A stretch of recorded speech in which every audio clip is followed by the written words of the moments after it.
Wholesale వ్యాపారులు శ్రమకు తగ్గిన కూలీ ఇవ్వాలని గోదావరికని కూరగాయల మార్కెట్ హమాలీలు డిమాండ్ చేశారు.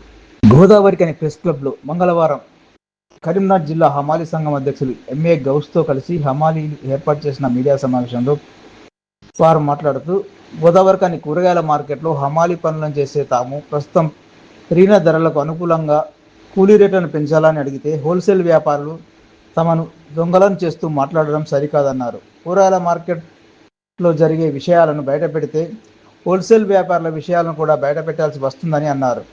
హోల్సేల్ వ్యాపారులు బలవంతంగా రైతులను తీసుకొచ్చి తమపై అభాండాలు మోపడం జరిగిందని అన్నారు. తాము ఇక నుండి రైతుల గంపల నుండి కూరగాయలను తీసుకోవడం చేయమని, ఆసాములు ఇచ్చిన వాటినే తీసుకుంటామని వెల్లడించారు. కానీ హోల్సేల్ వ్యాపారులు శ్రమకు తగిన కూలీ ఇవ్వాలని డిమాండ్ చేశారు. నిన్న కావలసుకొని హోల్సేల్ కూరగాయల వ్యాపారస్తులు రైతులను ఆసాములను పట్టీలు ఆపి, అంటే వాళ్లకు సరుకు తీసుకొచ్చి వేసిన తర్వాత ప్రొద్దున్నే పట్టీ చేసి పంపించేటువంటి విధానం మార్కెట్లో ఉంటుంది. ఆ విధానం ప్రకారంగా ఏంటంటే వాళ్ళ పట్టీలను ఆపి, అంటే వాళ్ళకి ఇచ్చే డబ్బుల్ని ఆపి వాళ్ళందరినీ కుప్పేసి వాళ్లకు పచ్చ కండవాలు కొని తీసుకొచ్చి ఇక్కడ ప్రెస్ మీట్ పెట్టించగలిగినరు హోల్సేల్ వ్యాపారస్తులు. వాళ్ళే చేసినటువంటి కార్యక్రమం. నిజంగానే ఇవాళ రైతుల పక్షాన వాళ్ళు నిలబడి కనుక మాట్లాడేటోళ్ళు అయితే ఈ రోజు వరకు కూడా మన మార్కెట్ సముదాయంలో ఆ రైతులకు సంబంధించినటువంటి యూరినల్స్ లేవు, తాగే నీళ్లు లేవు, వాళ్ళు రాత్రి వచ్చే పడుకునే గదులు లేవు. మరి అవిటి మీద లేని ప్రేమ అమాలోళ్ళు పని చక్కగా చేయట్లేదు. అమాలోళ్ళు రైతులను ఆసాములను ఇబ్బంది పెడుతున్నారు, గంపలు ఎత్తేస్తున్నారు, పెట్టెలు ఎత్తేస్తున్నారు, సంచులు ఎత్తేస్తున్నారు, కూరగాయలు తీస్తున్నారు అని చెప్పేసి చెప్తా ఉన్నారు. అయ్యా, మీది ట్రేడర్ లైసెన్స్. మీ ట్రేడర్ లైసెన్స్ అంటే హోల్సేల్ వ్యాపారం చేసుకునేటువంటి లైసెన్స్ మాత్రమే. మీది హర్తీ మార్కెట్ కాదు, హర్తీ లైసెన్స్ కూడా కాదు. హర్తీ మార్కెట్ హర్తీ లైసెన్స్ అయితే నువ్వు హర్తీదారును అయితే నువ్వు ఎన్ని సరుకులు కొండవో అన్ని సరుకులను లాటుకు లాటు లేపే విధానం హోల్సేల్ వ్యాపారం చేసుకునే విధానం ఉంటుంది. మన గోదావరికని పట్టణంలో హోల్సేల్ వ్యాపారం చేయడం కోసం ఉన్నటువంటి దుకాణాలు మల్లేశం గారు చెప్తున్నటువంటి విధంగా కానీ, హోల్సేల్ వ్యాపారస్తులు చెప్తున్నటువంటి విషయం కానీ మా 20 దుకాణాలు అని చెప్పి చెప్తున్నారు. 20 దుకాణాలు హోల్సేల్ దుకాణాలు అయితే మీరు చిల్లర కాటలు ఎందుకు పెడుతున్నారు?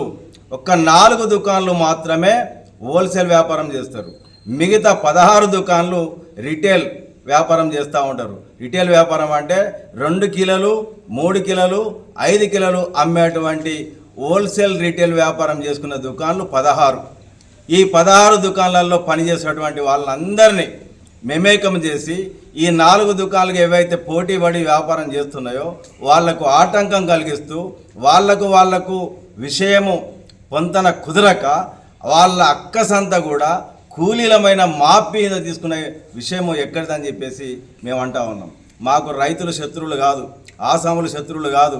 రైతులు ఇవాళ ఆసాములు మార్కెట్కి వస్తేనే మాకు ఇంత అన్నం దొరుకుతుంది, వాళ్ళ క్షేమం కోసమే మేము పనిచేస్తున్నాం. మేము కూలీలం, హమాలీ కూలీలమే తప్ప మేము ఇక్కడ మార్కెట్ను శాసించే దౌర్జన్యం చేసేటువంటి వాళ్ళము కాదు అని మా పక్షాన ఏమైనా పొరపాట్లు జరిగితే రైతుల సమక్షాన, ఆసాముల సమక్షాన, మన ప్రెస్ క్లబ్ల సమక్షాన, ప్రెస్ క్లబ్ విలేకరుల సమక్షాన తేట తెల్లంగా మాట్లాడుకోవడం కోసం మేము రెడీ.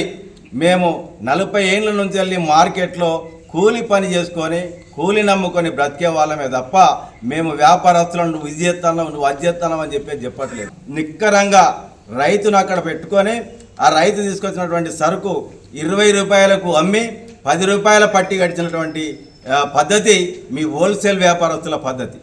కానీ మేము కూలి చేసి కూలి డబ్బులు అడుక్కుంటున్నాం. ఇవాళ మేము కూలి పని చేసి అయ్యా అని చెప్పేసి ఆ తువాల పట్టుకొని ఇట్లా అడుక్కుంటే ఓ 4 కాయలు వేస్తాడు, ఏనైనా వేయడు. కానీ వాళ్ళ మీరేం చేస్తున్నారంటే రైతు తీసుకొచ్చి ఇక్కడ సరుకు దించితే ఆ రైతు తీసుకొచ్చిన సరుకును అమ్ముతేనేమో పట్టి చేసి ఇస్తున్నావు, అమ్మకపోతే స్టోరేజ్ చేస్తున్నావు, తెల్లారి సిలక్ మాల్ అంటున్నావు. ఆ తెల్లారి సిలక్ మాల్ అమ్ముడు పోతేనేమో డబ్బులు ఇస్తున్నావు, లేకపోతే తీసుకుపోయి రోడ్డు మీద పారుస్తున్నావు. ఇట్లా మేము ఆసాములను రైతులను కూడా తీసుకొచ్చి ఇక్కడ నిక్కరంగా నిలబెట్టి మాట్లాడడం కోసం కూడా మేము సిద్ధంగా ఉన్నాం. కూలీల మీద ఇంత అక్కస గట్టి, ఇంత కక్ష గట్టి మమ్మల్ని దుబారా ప్రచారం చేయటం అనేది హోల్సేల్ వ్యాపారస్తులకు సబబైనటువంటి విషయం కాదు. ఇప్పటికైనా వాళ్ళు సమన్వయం చేసుకొని మన గోదావరి కని ప్రెస్ క్లబ్ ఆధ్వర్యంలో కానీ, రైతుల సమక్షంలో కానీ, లేదా ఇతర రంగాలకు సంబంధించినటువంటి నాయకత్వాలను పిలిచినా సరే వాళ్ళ సమక్షాన మేము కూకుండి మాకు జరుగుతున్నటువంటి విషయాన్ని తేట తెల్లంగా చెప్పడం కోసం మేము సిద్ధంగా ఉన్నాం. హోల్సేల్ వ్యాపారస్తులు పెట్టినటువంటి ప్రెస్ మీట్లో అమాలీలు దొంగలు కూరగాయలు తీసుకుంటున్నటువంటి విధానంలో మమ్మల్ని వాళ్ళు ఇక్కడ చేయడం జరిగింది. అందుకు విధంగా మేము ఏమంటున్నామంటే ఇక నుండి బండ్ల మీద కానీ ఇంకా ఏ విధంగా కానీ మీకు కూరగాయలు తీసుకోవడం కాకుండా, రెండోది అంటే మా శ్రమకు తగ్గట్టుగా కూలి, మేము గంప తెచ్చినా గంప కూలి కట్టేయాలి, కాలి పెట్టి తెచ్చినా కూలి కట్టేయాలి, కాలి పెట్టి తెచ్చినా కూలి కట్టేయాలి, లోపడేసిన మాల్కు మళ్ళీ రిటర్న్ లోపల బయట వేసినా కూడా మాకు ఆ మాల్కు పైసలు ఇవ్వాలి. మేము ఇక్కడ నుండి కూడా ఓన్లీ ఒప్పందం ప్రకారం, ఈ ఒప్పందం ప్రకారంగా మాకు ఖచ్చితంగా కూలి రేట్లు పెంచమనండి. మేము కూరగాయలు తీసే విధానం ఎట్లా మార్చుకోవాలని మేము మార్చుకుంటాం. అదే ముట్టి కూరగాయలు వాళ్ళు హోల్సేల్ వ్యాపారస్తులు ఎట్లయితే ముట్టి కూరగాయలు తీసుకోమంటారో ఆ ప్రకారంగా మేము తీసుకుంటాం. కానీ మిగతా మాలు, ఆసామి మాలు, మిగిలిన మాలు లోపడేసిన దానికి, లోపటి నుంచి మళ్ళీ బయట వేసిన దానికి మాకు కూలి కట్టియాలని మేము ఒప్పుకుంటాం. ఈ కూలి రేట్లు మాత్రం మాకు తప్పకుండా కూలి రేట్లు పెంచమని. ఈ మీడియా సమావేశంలో హమాలీలు కండె లక్ష్మయ్య, రవి, రామచంద్రం, సతీష్, చాందనియా తదితరులు పాల్గొన్నారు.